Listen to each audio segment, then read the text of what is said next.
All right, guys, with me today is 13 times New York Times bestselling author, including the book, this is somewhat ironic, Adios America, The Left's Plan to Turn Our Country into a Third World Hellhole.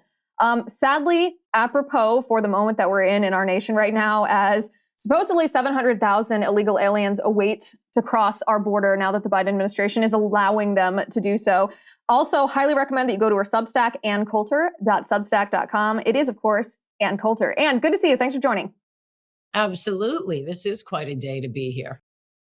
It is. So I want to start with actually a very open-ended question. We've seen a lot of headlines and a lot of comments, even from within Border Patrol, about what is going to happen once Title 42 expires, that there are, 10,000 people crossing a day, 700,000 people waiting on the other side to cross when, they're given the leeway to do so. But what is going to happen in the coming days?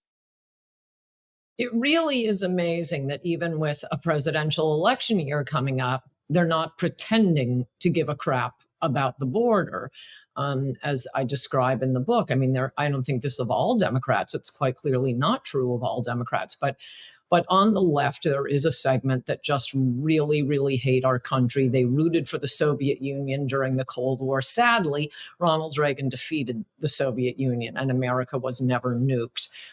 So they learned, there's another way we can destroy the country. Let's just move the entire third world here.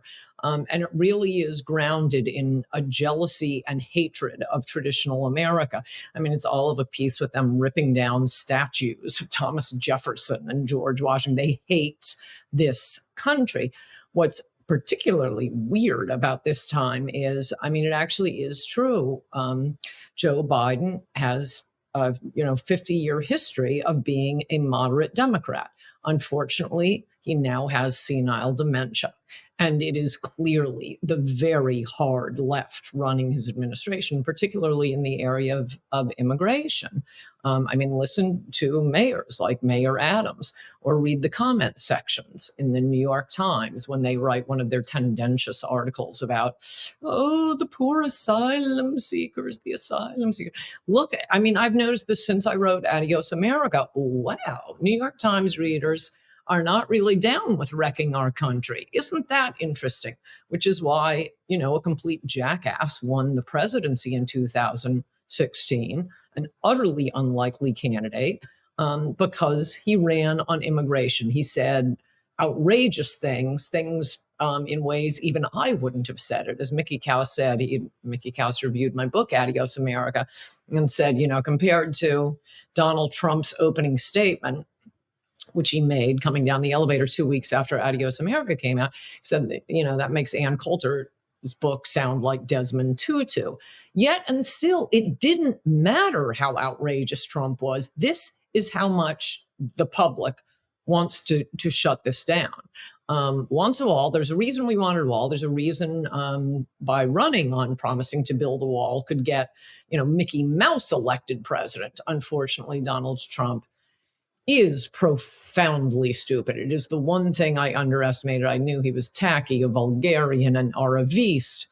I admit I had no idea how stupid he was, but in my defense, I didn't think it was possible for a human being to be that stupid. So he runs on, build the wall, build the wall, build the wall, doesn't build the wall, doesn't get reelected. I warned about this since the moment he won the nomination. And when it looks like he was starting to sell out right away.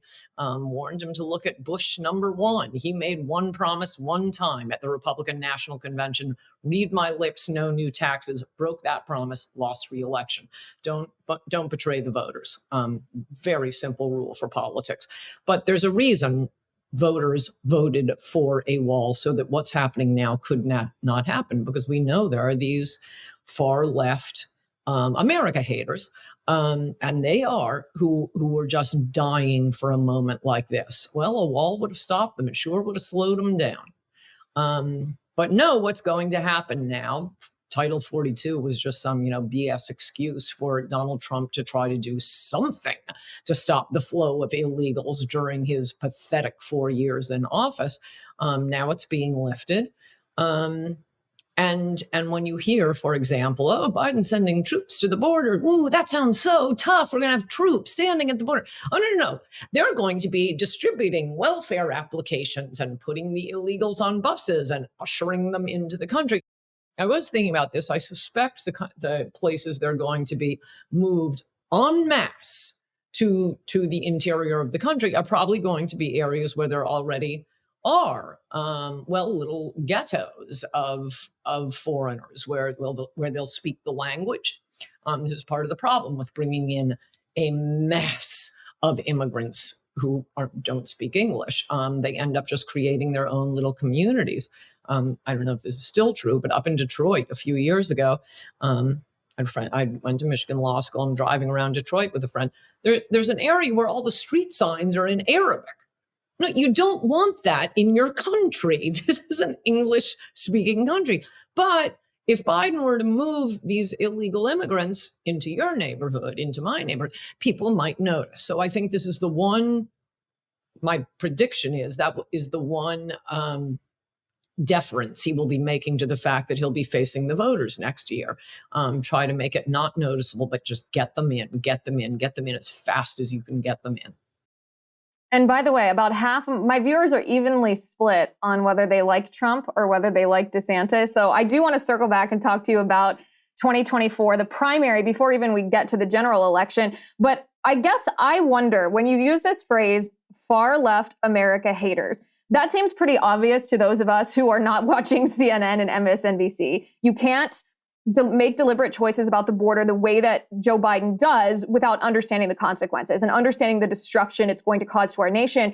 But who are these people? What is their ideological foundation or their philosophical view of the world? Because sometimes it seems like hard to put a pin on it to me when we don't say like, okay, well, the people behind critical race theory are the critical theorists, the Marxists from the Frankfurt School, or the people behind queer theory, the transgender thing are the queer theorists. Who are these people?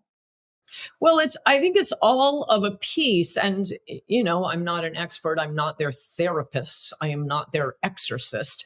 But the impulse seems to be just a hatred of Western civilization, whether that is a hatred of male and female separate bodies, normality. It's a war on normality. And America is, of course, the pinnacle of Western civilization, the highest realization of it, from our Declaration of Independence to just a country on the go, and the inventions and the land, the patriotism, the really very, very little crime, except in some small areas. And until recently, and it's the same impulse of the George Soros prosecutors: release criminals. They are for criminals. They are for poisoning and mutilating children, and they are so for the destruction of the United States of America. Hi guys, it's Liz Wheeler. Don't forget to watch my show, The Liz Wheeler Show, every night at 7 p.m. on the First TV. You can download the free First TV app, or you can visit thefirsttv.com/Liz and start watching today.